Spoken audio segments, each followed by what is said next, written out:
Saram brothers and sisters, we warmly welcome you to our first of many online meditation sessions hosted by Region 1. Before we proceed, we will go over a few house rules. Please keep your microphones on mute at all times, unless when asking questions. The structure for tonight's session is as follows. The first 40 to 45 minutes will entail Chun Uncle giving us an introduction to meditation and explaining its importance. This will be followed by 15 minutes of guided meditation. We will conclude with 5 minutes for participants to share their experiences from this guided meditation. There will also be set intervals during the presentation for questions to be asked. Saram, dear brothers and sisters, as we all know Uncle Chun, I'm sure he needs no introduction, but I would like to read a short biography and his work in the Satya Sai International Organization. Dr. Chun is a retired dentist by profession. Chun Uncle, as we all know him, has been involved with the Sai organization for 30 years and has held many roles in the organization, including Center Spiritual Coordinator and Regional Spiritual Coordinator. He has been an SSC teacher and was involved with writing and organizing SSC plays. He has always had an interest in conducting study circles and also spiritual talks on various forms of meditation. More recently, he has been involved with the regional meditation workshops conducted by the UK Sai organization. I would now like to pass it on to Uncle Chun. Saram. My most humble pronounce at the divine lotus feet of our beloved Bhagavan. Jai Sai Ram. I would like to start with a little experiment that was conducted by the Russian scientists. They created a cage and put mice in it, and it had 2 electrodes. When the mice went and touched one of the electrodes, they had received a painful shock. When they went and touched the other electrode, they were rewarded with a little milk and a piece of cheese. In no time, the mice worked out which one was the good electrode and kept on going for it. So the scientists kept on switching the electrodes every 2 minutes, but the mice never stopped.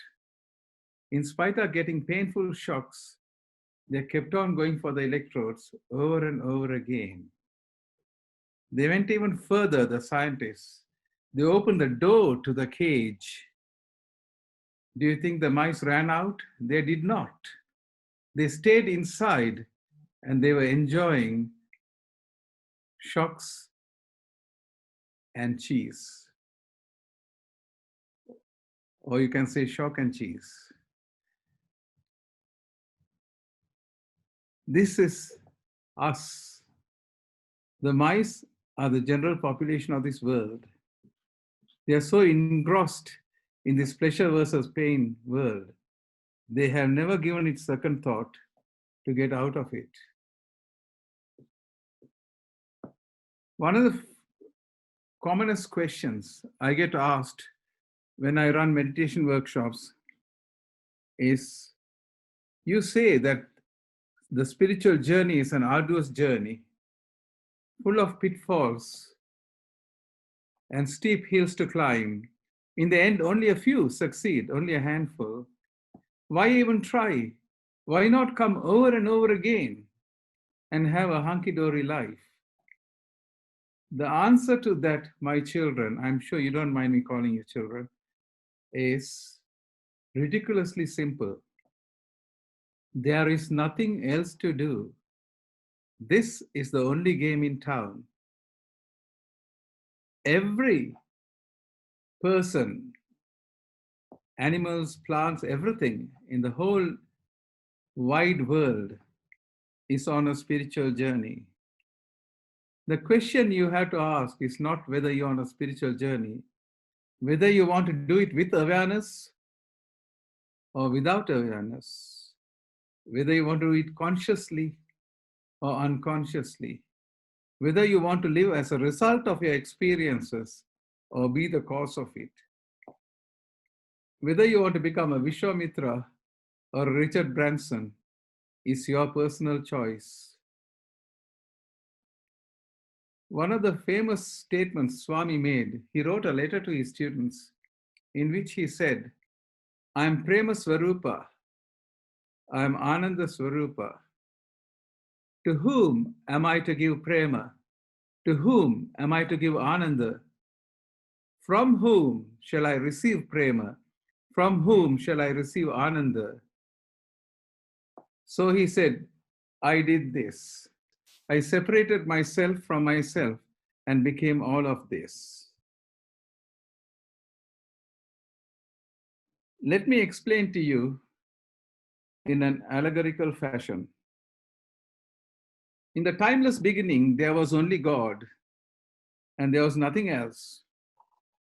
This God knew of all of its magnificence and divine qualities, but that was not enough, because God wanted to experientially know what it was to be divine and what it was to be magnificent. He couldn't achieve that because there was nothing as a reference point. He looked everywhere, there was nobody other than him. So he did this. He imploded within himself because he could not explode because there was nothing outside God, and he imploded into zillions and gazillion little bits so that any one of those bits could turn around and look at God and say, oh God, how magnificent you are. Then God in turn will look at the part of him in front of him and say, oh God, how magnificent you are. I created you in the image and likeness of me. You are me and I'm you. And you are no less magnificent in your individual expression of me than I am in the all of it. Do you understand this? And they say, I don't think so. So God says, okay, I'll prove it to you. I'll create the realm of the relative. For want of a better term, let's call it the earth. You can enter that realm over and over again as an embodied soul and experience everything there is to be experienced. But there's only one hitch. Every time before you enter that realm, you would relinquish your memory of your true nature so that you can recreate that through evolution. So that's exactly what is happening. So we start from God and enter the world. And that path is called the Pravriti Marga, which is the path of involution. And Ekoham Bahusham means I'm the one, I become the many. And we do this through the divine elusive power of Maya. So we go through the cycles after cycles of samsara, birth after birth, till suddenly one fine birth, one fine day, the light bulb moment arrives. And we say what the famous spiritualist Werner Erhard said. He said, there's something I do not know here, the knowing of which is going to change everything. So we run to Mother Sai and complain. We say, Mother, you sent me to play in a field full of thorns. Look, I'm hurt, I'm bleeding. So Swami takes us by our hands and says, Bangaru, I'll show you another way of doing it. And he brings us to the path of evolution, which is Nivriti. And Bhargo Devasya Dhimahi will take you there. One of the problems we have with spiritual progress is our attachment and desires. We experience the world through our sense organs and create desires in the mind. This causes a lot of unrest and negative feelings because greed is one of the reasons, all the negative qualities. And also we are jealous that somebody else has more than us. and we are scared, we are frightened, fear that we might lose what we have, and we have no peace at all. You know, the little bird called the osprey, as long as it carries a piece of meat in its beak, the larger birds will chase and even kill it to get the piece of meat. But as soon as the bird drops it, the moment it happens, it's free, it's not attacked. And also, Swami says, if you want to fly high, you have to reduce all the weight and travel easy. More is not better, as you can see from this slide. Sri Krishna said, that which is permanent and eternal alone can give lasting joy and peace. Swami, after giving Arjuna the experience of the Virat Swarupa, he said, the only thing that earned you this privilege is your incessant, unsullied, unconditional love for God. That's called Ananya Bhakti. And he also gave him the title of Mitra, which means my closest friend. That is why there's another verse in Bhagavad Gita. It says, Ananyas chintayanto mam ye jana pariupasate tesam nityabhiyuktanam yogakshemam vahamyaham. Those who worship me incessantly, without fail, with no other thought in their minds, I will take charge of their welfare. Not only says that he'll take charge of their welfare, he says, Yogakshemam Vahamyaham means I will not only provide you with whatever you need, and I'll also make sure to protect what you already have. One of the most important things in spiritual path is self-effort. Nobody is going to, you are the one at the helm of your ship. Nobody else is going to sail it for you. Swami, even though he took you by your hand and showed you the right path, he's not going to put you in a Sainsbury trolley and push you all the way. It's all depends on self-effort only. Uddare tatmanatmanam natmanam avasadaye atmaiva hi atmano bandhu atmaiva ripuratmanah. Uddare tatmanatmanam. Man must elevate himself by himself. Having done that, natmanam avasadaya, with the self-same effort, he should make sure that he doesn't debase himself and slide back to where he was. Atmaiva hi atmano bandhu. He himself is his own friend. Atmaiva ripuratmanah. He himself is his own enemy. That is why in Dhammapada, it says that more than all your friends and relatives, a trained mind will do more good for you. And more than all your enemies and foes, an untrained mind will destroy you. Swami says, in the field of the spirit, study, experiment, and analysis will not take you very far. What is required is the inner experience that's acquired through actual practice. Here, the two key words are practice and inner experience.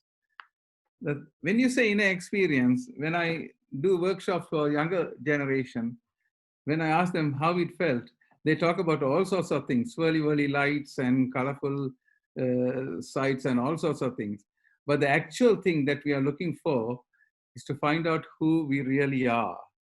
Let me tell you a nice story about King Janaka. One day, King Janaka was fast asleep when a sentry went and woke him up and said, Maharaja, wake up, wake up. The enemy is attacking us. So King Janaka woke up, donned his suit of armor, and summoned his generals and went to war. A bitter battle ensued in which King Janaka lost.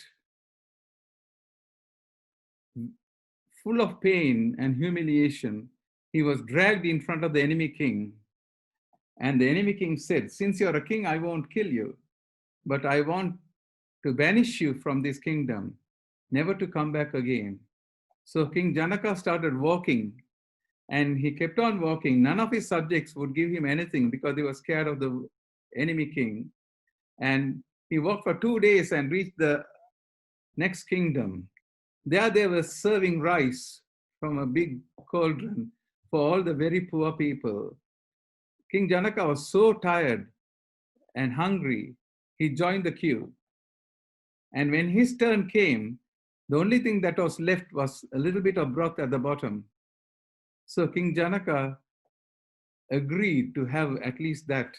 So he was given a bowl of that full of broth. And as he took it in his mouth, a big bird, a kite, came and knocked it off his hand. And he fell to the ground and he shouted, "Oh God, oh God." At that moment, the sentry came and shook him and said, "Maharaja, you've been shouting. Did you have a bad dream?"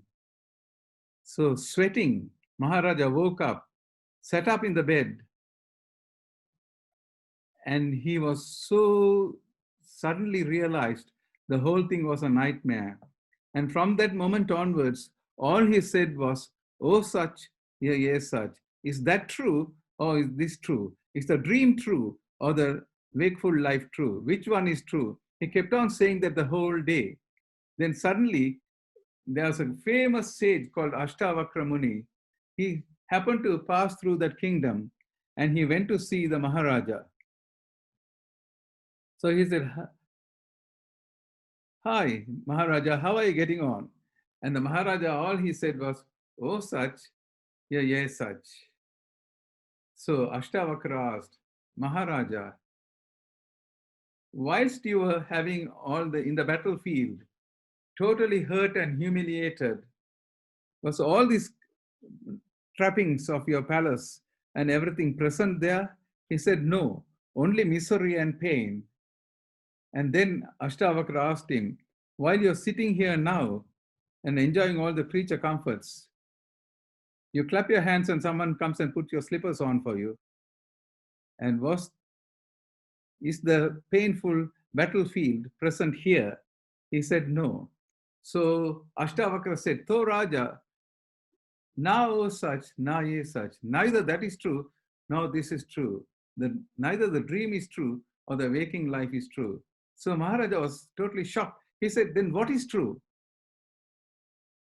Then Ashtavakra asked, "While you were suffering the humiliation and pain in the battlefield, were you present there or not?" He said, "Yes, I vividly remember everything, and I was there and I suffered everything.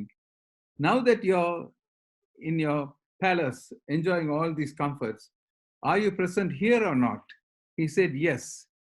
So Ashtavakra Muni said, "To Raja, na o such, na ye such, tum hi such. Neither that is true, nor this is true. But you, the witness of both situations, is the truth." So we have the waker in the waking world, or Jagrat Prapancha. It's called Prapancha because it's made of 5 elements. Then we have the dreamer in the dream world. It's Shwapna Prapancha. And we have the sleeper. There is also a stage where there's no dream, deep, dreamless sleep without any REM movements of the eyeballs. And there we experience just a sleep blankness. According to Ashtavakra, yes, the waker is not true. The dreamer is also not true. Next one, the sleeper is also not true. But Ashtavakra said, yes, there's a 4th stage called Turiya. Turiya only means number 4. And that is the truth. So what Ashtavakra said was, there's an unchanging reality because of which, through your mind and your senses, you experience the waking world. And through your mind only, you experience the dream world. And when both the mind and your senses are absent, you experience nothing, which is the sleep blankness. But what you are is that unchanging reality or Turiya. In Bhagavad Gita, it's also called Kshetrajna. Some of you would have gone through Bal Vikas and learnt all this. Kshetrajna. Yes, that is, you're the witness to everything. Okay. That brings us to meditation. So what is meditation? Yes, according to Swami, real meditation is getting absorbed in God as the only thought and the only goal. God only God, think God, breathe God, love God, live God. This is what Swami said. I'll give you a three-part definition. Meditation is a state of intense concentration, undertaken in order to still the mind, which when pursued to its ultimate, leads to the union with God. Here, he talks only about stillness. Stillness is letting go of everything, even the expectation of a good meditation. Stillness is also being with everything that goes on. If there's a sound or something disturbing you, you don't sit and analyze what it is, but you still carry on meditating. Ladies, if you have been chopping carrots and the tap is dripping in the kitchen, for a while you'll hear the tap dripping. But if you focus on the chopping of the carrots, then you will see that you never hear the tap at all. That is what being with everything that goes on means.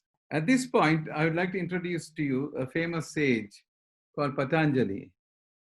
Patanjali codified all the teachings on yoga and brought it under one roof and called it the Raja Yoga Sutras of Patanjali. Yes. And the second sutra is called Yoga is the control of thought waves in the mind. It's a very simple statement, but he means it has a deep meaning. He speaks about two distinct meanings to this. First of all, yoga, the practice of doing yoga is through controlling the thought waves in the mind. How we achieve, we'll be doing that later. And also, next thing is, yoga also means union with God is achieved through the control of thought waves in the mind. If you could but still your mind, even for a moment, during that moment, you can experience the divine. But sadly, such moments go unnoticed because we are not acquainted with it. You might call it far-fetched, but many saints and sages of the past have testified to this. After all, what is mind? It's only a collection of thoughts and emotions. And the mind is like the army, and the thoughts are like the soldiers. If you annihilate the soldiers, there's no mind. Minus the thoughts, there isn't any mind. That's why the Bible says, be still and know your God. And the Bhagavad Gita says, in the still mind, in the depths of meditation, the self reveals itself. And also Krishna says, when you meditate, your mind should be like a flame in a windless place. These are beautiful statements. You should read Bhagavad Gita. You'll find chapter 6. It says everything about it. Okay. Let me give you a graphic example to illustrate this second sutra. If you could imagine your mind, the totality of your mind, to be laid down like a lake in front of you. On the surface of the lake, there's constant movement, wind whipping it up, and all sorts of external factors acting on it. That is the everyday mind, constantly moving. If you could now imagine the sun shining up there directly above the lake, what sort of image of the sun would you get? You'll get many distorted, fragmented images of the sun. What you do not have is the reality. So it's the movement in the mind that stops you from realizing divinity as you really should. Now, if you could have a perfectly still surface of the lake, like glass, you can have a perfect reflection of the sun. If you could bring about the absolute stillness of your mind, that will lead you become a perfect reflector of divine consciousness, leading to God realization. That is what yoga teaches. Hitherto, we have been talking only about the surface mind. The majority of the mind is like the body of the lake. Looking at it from outside, it might look as though everything is peaceful underneath there. But if you were to dive into that lake, you will realize that it's not the case at all. There's a lot of eddies and currents going around. These are, in the subconscious mind, you accumulate vasanas, which are the cumulative tendencies from past lives that you brought forward. These vasanas are of two types, raga and dvesha, likes and dislikes, and they have a profound influence on your thoughts, words, and deeds. This is the problem we have. If we have created desires in the mind over a long period of time, the slightest trigger, these vasanas will come out, boom, and stimulate the thoughts, words, and deeds to act. For instance, let me give you an example. If you are a person who likes jalebi, you're walking past a restaurant, on the show window, you see lovely jalebis all stacked up, and your vasana comes up, and your thoughts, words, and deeds are affected. You think, I like it. Words, you pay and you buy it, and deeds, you eat it, and then regret later on. So these are the problems we have to do. When you settle the surface mind, all the irregularities underneath, beneath the surface mind, becomes very apparent. Many people, when they start to meditate, I'm telling you this as a word of warning, but not to get flabbergasted by it. But many people, when they start meditating for the first time, they say, gosh, I'm becoming a worse person. Because all the negative qualities underneath become very apparent when the surface mind is stilled. Because meditation is a purgative process. It brings to your notice all your negative qualities for you to get rid of.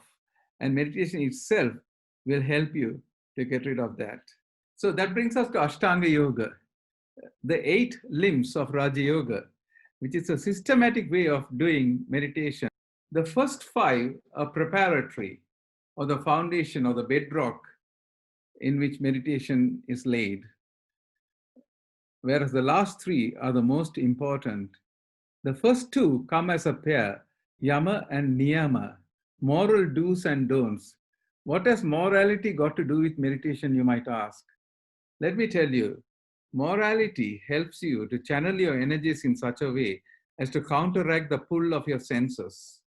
Secondly, if your conscience is pricking you because of the way you live your life, you'll find it very difficult to meditate.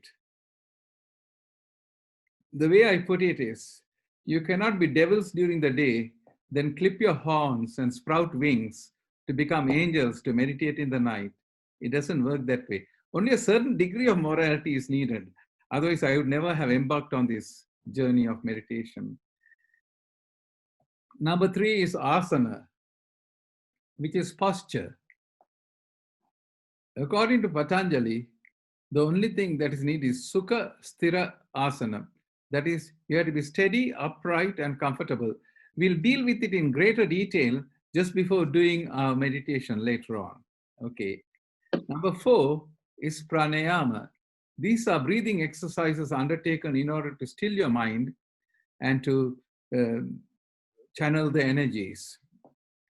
Pranayama causes great powers, and if incorrectly applied, can cause irreparable damage to the nervous system. Therefore, it should never be undertaken unless under the guidance of a guru who knows what he is doing. You can do very basic pranayama exercises, very, very basic ones. But Swami says not to do them more than 15 minutes at our stage of development anyway. And Swami says all what is required is calm, rhythmic breathing. That's all for basic meditation. Pratyahara is number 5 and is sense restraint. Your everyday mind is looking outwards for the gratification of its senses. Pratyahara is to withdraw the senses inwards, like the tortoise withdrawing its limbs into the shell. and it is to internalize all your concentration and your attention. So we come to the final three, which are the most important. Dharana or concentration, dhyana or meditation, samadhi or absorption and elimination. The everyday mind is looking outwards, so you have to be very careful about bringing it inwards. The energy that was us has gone down and out. The whole thing about meditation is to bring it in and up again. Okay, so we have concentration, then we have meditation and samadhi. Whatever you want to meditate upon, you focus all your mental energies on your object of your meditation. When your mind settles down and becomes concentrated on that object, your meditation begins. There's still a little bit of slack on your mind, but over a prolonged period of time, that is when dhyana begins. And over a prolonged period of time, you see that your mind settles down and becomes perfectly still and focused on the object of your meditation. Then samadhi starts. At the stage of samadhi, everything stops. You don't feel your body. You don't realize you have a mind. There's no world. There's no universe. There's nothing. And the incessant chatter of the mind, which keeps on going, comes to a halt. And to experience that even for a moment is to taste the joys of heaven. That is samadhi. Your everyday mind, according to Swami, is like a mad monkey, jumping from tree to tree in the most haphazard fashion. When you start to concentrate, you begin to restrict the movement of this monkey till you get it to jump up and down only on one tree. That is the beginning of dhyana or meditation. After a prolonged period of practice, the monkey slows down and comes to a grinding halt, and that is samadhi. Dharana, dhyana, and samadhi are not three distinct phases. They are states of increasing mental control. Every time you try to sit down for meditation, 95% of the time would be spent on just trying to concentrate. But the time you actually spend on meditation gradually increases. This you achieve through your willpower, your Atma Shakti. When you sit down to meditate, your mind runs away like that little Labrador puppy. And what you do is to put a lead on it, which is your willpower, and bring it back. What does it do? It runs out again. And every time it runs away, as long as you bring it back, you are meditating. Because Swami says actually the meditation is like pouring oil from one container to the other, that continuous flow. If you can maintain that over a prolonged period of time, then only you'll reach the heights of meditation. But it takes a lot of practice. You mustn't give up by just... Another thing I want to talk about meditation is that when you start meditating, you don't have to be a yogi to start with, because I could never have done it otherwise. As you go on progressing, you get a glimpse of it, which encourages you to go further. It's like walking towards a coffee factory. You get the smell of it from a distance, but as you walk closer and closer, the smell gets stronger and stronger. Do you know that avatar descends for souls to ascend? So we get help from above. As you progress in meditation, there comes a stage where the divine energy descends and aids you to progress further. So they say the ultimate goal of meditation only could be reached through grace of God. But without your self-effort, God is never going to help you. Okay? Right. That brings us to what shall we meditate upon? According to Swami, 3 forms of meditation he recommends. One is the meditation on breath, which we shall do today, which is called also Soham meditation. And the other one is the meditation on name and form, Japa Sahita Dhyana, where you focus your mind on your Ishta Devata or any form that is dear to your heart, and then try and bring it within you while chanting the name of the form. That is Japa Sahita Dhyana. And the other one is Jyoti Meditation, where you look at a flame and then try to take it to various parts of your body. On another occasion, if we meet again some sunny day, I'll be talking about these things. Okay, let's talk about meditation on breath. That is what we are going to do today. Your mind and breath are very closely related. They are like one energy. Restless mind is restless breath. If you are involved in a fight, just look at your breath, you'll be huffing and puffing. Ladies, today if you go and try to thread a needle, you'll see when you're focused and concentrated, how is your mind? You hardly breathe.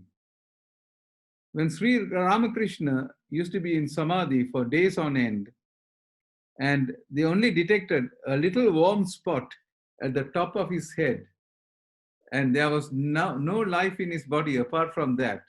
They fed him with milk and then just dribbled down. So that is the height of Samadhi. So at the Samadhi level, you hardly need even your breath. We breathe 15 times a minute. That is 21,600 times a day. And Swami says, if you listen to your breath, you can hear divinity in it. I'll explain to you in a minute. Swami says, when a newborn child is born, it cries, Koham, Koham. Who am I? Who am I? And Swami also says, there are guys who say, they beat their chest and shout, Deham, Deham, I'm the body, I'm the body. And Swami says, Bangaru, Naham, Deham, you are not the body. Then we say, Jivosmi, I am the individualized soul. Swami says, you're not even that. Then Swami gives the answer, Koham, Soham, who am I? I am God. And your breath repeats that mantra 21,600 times a day. If you're very, very quiet and still and listen to your breath, that is what you will hear. That mantra goes on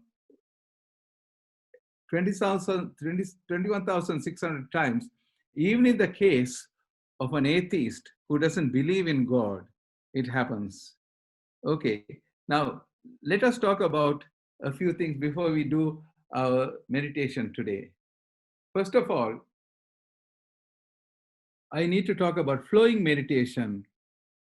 Can you see my hands? Yes, I hope so. Yes. It's very difficult if this hand is the meditator and this is the object you're meditating upon. And if there's movement in the mind, it's very difficult to focus on the object of the meditation. But if there's also a slight movement in the object of the meditation, then it's very easy to focus on that. This is what is called flowing meditation. There are other types of flowing meditation. Meditation on breath is also a flowing meditation. We can also do walking meditations one day. You know, they're all flowing meditations. You keep time with your steps and chant Om Sai Ram. We used to do that when we went to Puttaparthi in groups. We used to chant Om Sai Ram in our minds for every step we took from our rooms till we reached Purnachandra Hall. It was such a lovely experience. Okay. The other thing is we have to talk about posture. If you're used to sitting on the floor to meditate, never sit on the grass outside to meditate because it will absorb your energies into the earth. So you have to either sit on a plank which is raised about 3 to 4 inches from the ground, or sit on a bench in the garden is okay. But in the house, the upstairs rooms are fine to meditate. If you're sitting on the floor to meditate, it's very important to have 2 or 3 cushions to sit on so that you can maintain upright. Because according to Patanjali, It's Sukha Sthira Vasanam. That is, you have to be steady, upright, and comfortable. You have to be comfortable because if you develop aches and pains, that would create body consciousness, which we are trying to lose during meditation. So it's very important. And also, Swami says you must sit absolutely upright. If you're sitting on the chair to meditate, then you have to keep both feet flat on the ground floor and slightly apart to create that steadiness, sthira.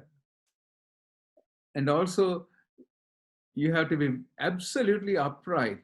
In fact, Swami says you should be so upright that you should be able to drive a nail from your Sahasrara chakra to go right down to the base chakra. It should be so upright. And he talks about a lightning conductor, because energy not only comes from below upwards, you get energy coming from above downwards as well. So the main idea of the whole thing is to be absolutely upright. For the main reason for you to be upright is because there are very subtle energy channels along the spine, which are called Ida, Pingala, and Sushumna. 3 channels. The Ida and Pingala are lateral channels. Sushumna is the middle channel that flows along the spine, and divine energy rises from the base chakra, and the flowering of all the chakras brings that cosmic consciousness as you progress in meditation. It's very important that your spine should be absolutely straight, so that if it is bent, it's going to impede the flow of energy in your spine, which is extremely important for meditation. The other thing is, if you're slouched in your settee, the tendency is to fall asleep. So you have to be absolutely upright. What do we do with our hands? Our hands are full of small chakras, and you can either hold the Chin Mudra near your knee if you're sitting on the floor and pointing slightly downwards from your knee downwards. Or an easier way of doing it is what I teach, is put one palm on top of the other and the thumbs touching. Right, for me, it's the right palm on top of the left, and put it on your lap. That creates a beautiful energy circuit. Okay, and all breathing should be through the nose. We spoke about 2 lateral channels. If we have time today, we'll just briefly rush through the chakras so that we'll have some idea as to what to expect in future meditations. I will talk about it a little later, but now we are in the process of preparing for the Soham meditation. All breathing should be through your nose, because the 2 lateral channels, Ida and Pingala, communicate with the nostrils and then end up in your third eye or brow chakra. So balancing those 2 energies in Ida and Pingala is also important, which is achieved through your breathing. You'll understand all this when you've learned about chakras. If we have the time, we'll do it today. Right. Your eyes should be shut. When I said shut, not screw shut like this. It should be, the upper eyelid should be gently resting on the lower eyelid. And all breathing, apart from energizing yourself to start with, I'll ask you to take deep breaths and energize yourself. All breathing should be the natural rhythm of your breathing. Any meditation should be done only on the natural rhythm of breathing. Pranayama is a totally different thing. It is not done during meditation. It is done as a separate entity. So, are you ready for it now? Okay. If you can get into the right posture, as I described, stay as absolutely upright as you can.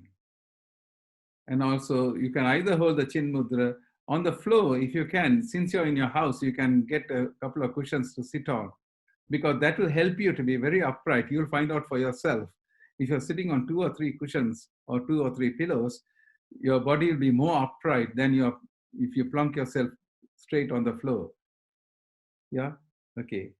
And try to either hold the Chin Mudra or one palm on top of the other. Okay. And also, gently shut your eyes. I'll guide you through the Soham meditation.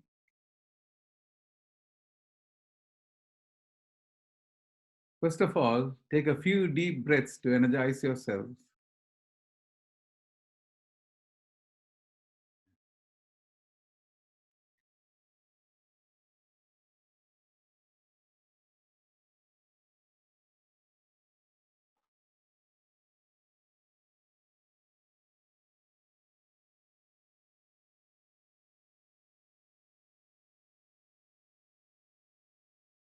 Now let the natural rhythm of your breathing take over.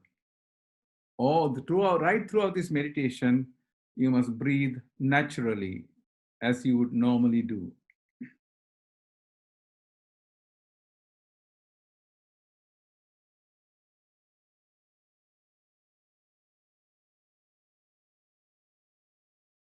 First of all, I want you to focus on the entire breathing process. Feel the air from outside your nostrils, enter your nostrils, down the air passage, fill your lungs, and come out again. Try and follow the whole process and try and identify the parts through which the air is flowing. So start with your nostrils, down the air passage, fill your lungs, and come out again.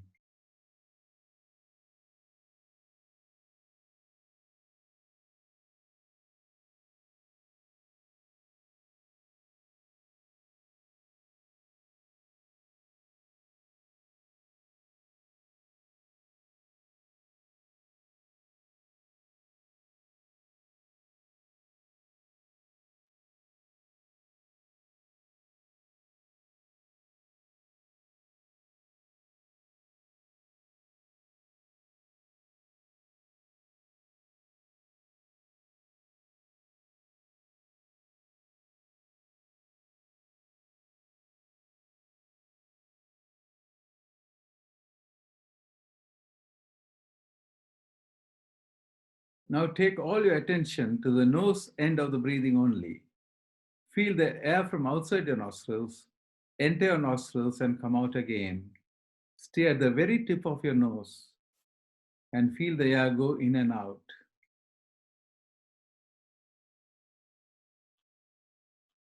Don't focus on any other part of your breathing apart from the nose end.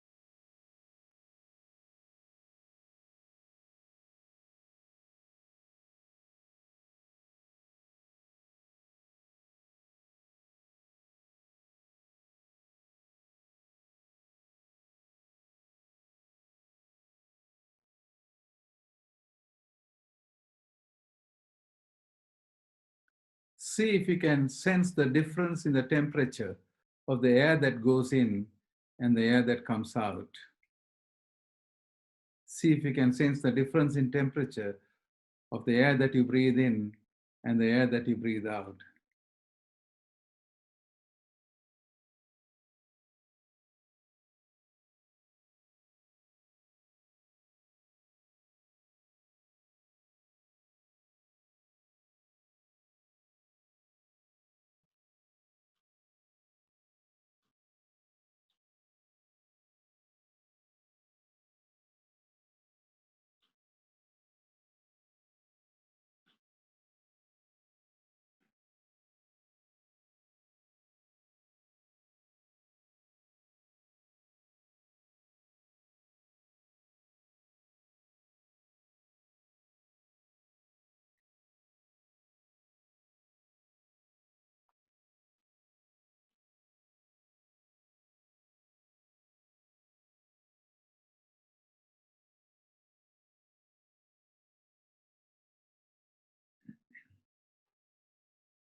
see if you can identify which nostril is dominant when you breathe in and which one is when you breathe out.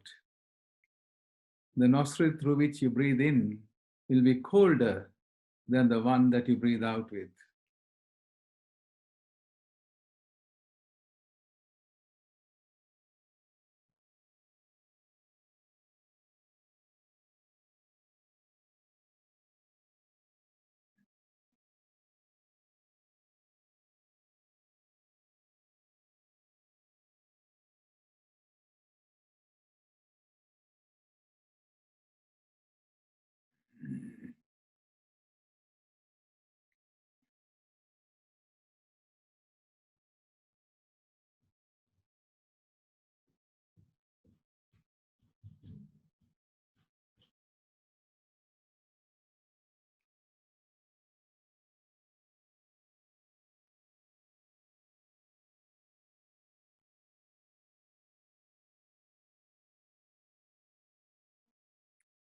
Now let's take our attention to the lower end of the breathing.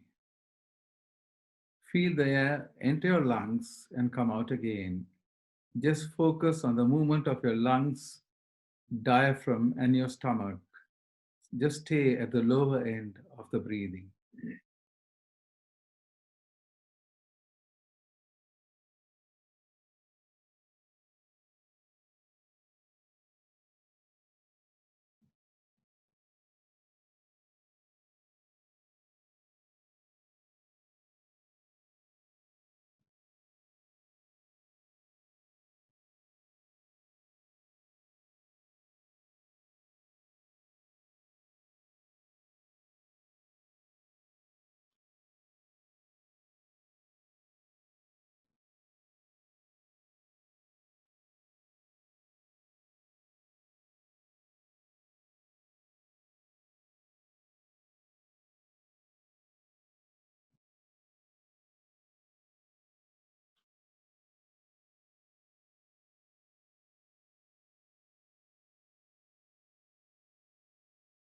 Now let's join up the two processes and yet again focus on the whole breathing.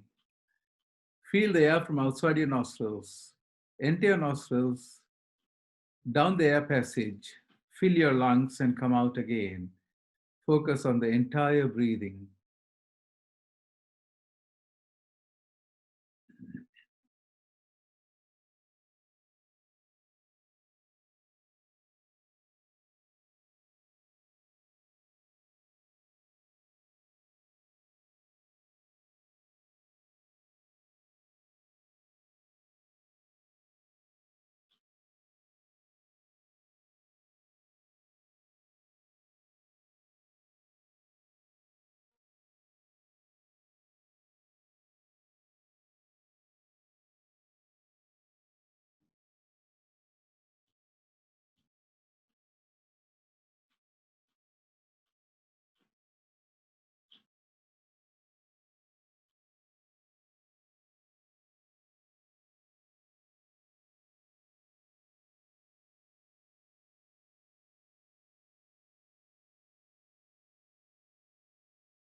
Now let's attach our mantra to the breathing.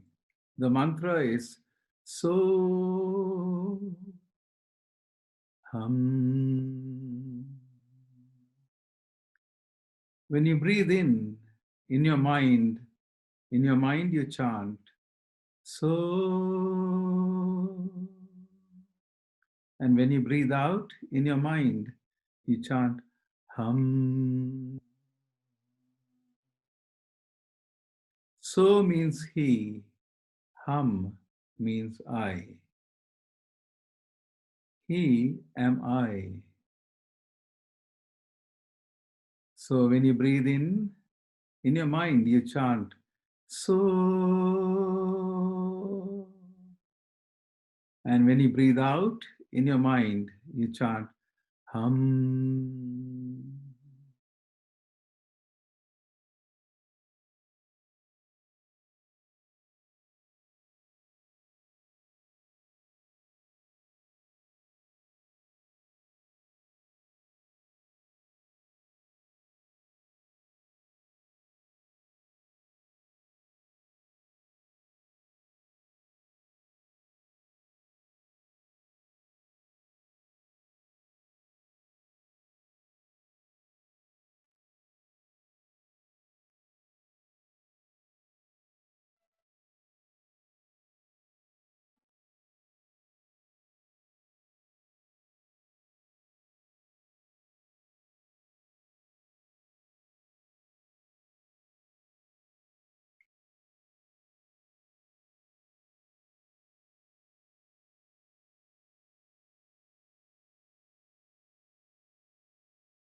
Take a deep breath and relax. You may open your eyes when you're ready. Never come out of meditation suddenly. It's always a gradual process. Even after you finish meditation, you have to sit for a while and just relax.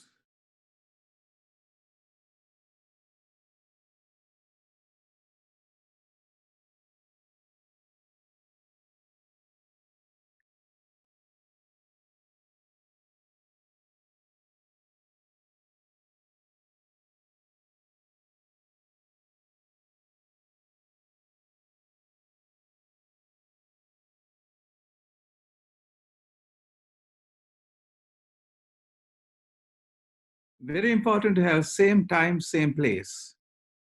Because you create one thing, just like your biological clock, which tells you when you're hungry, your spiritual clock also will tell you that it's time to meditate now, if you keep on doing it. And also same place is because you create the siddhi in that particular place. Because example, for instance, when you say siddhi, a temple is not a siddhi, when a newly built temple is not a temple till people go to pray there. That's what makes it a temple. So you have to have the same place. The ideal place is your prayer room because that sense of holiness, everything comes in. That's the thing. There are so many things that one thing, never wear anything tight. Everything should be loose and light, the clothes. And you must never have a heavy meal before meditating.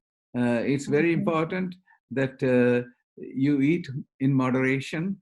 And also try not to sleep during the daytime because it's very important to get a good night's sleep so that you can get up, if you can, in the Brahma Muhurta between 4 and 5:30. But nowadays, if you say before sunrise, it will be about 2 o'clock. So you have to, you have to create that. The other thing is also there are other preparations like mental preparations. You must have that craving for God. Sri Ramakrishna used to say, the craving for God should be like a glutton's craving for food and a miser's craving for money. That sort of craving. It's also important to have humility because God's grace flows down the peaks of pump into the valley of humility. That's where God's grace goes. So it's very important. You must also have the faith. Let me give you a tiny little story. A little girl was seated at the kitchen table drawing something, and the mother asked, "Darling, what are you drawing?" And she said, "I'm drawing a picture of God, Mommy."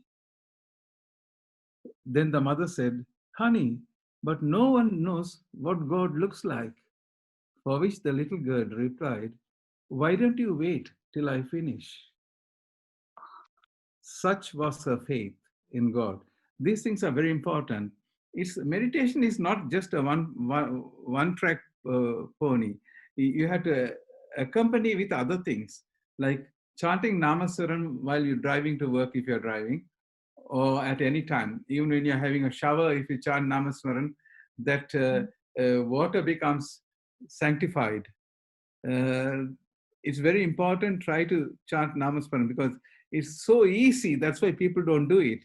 If the doctor prescribed you privately some tablets and said, this is only 5p a tablet, you won't even take it. But if the doctor said it's about 5 pounds a packet, then you say, oh, that must be really good. People don't do Namaswaran because it is so very easy. They think it's not effective. It is not. But Swami says it's very, very important. You must do all the other things also. And also you must have compassion for other people. All those things also will help you with your meditation. Every little thing counts.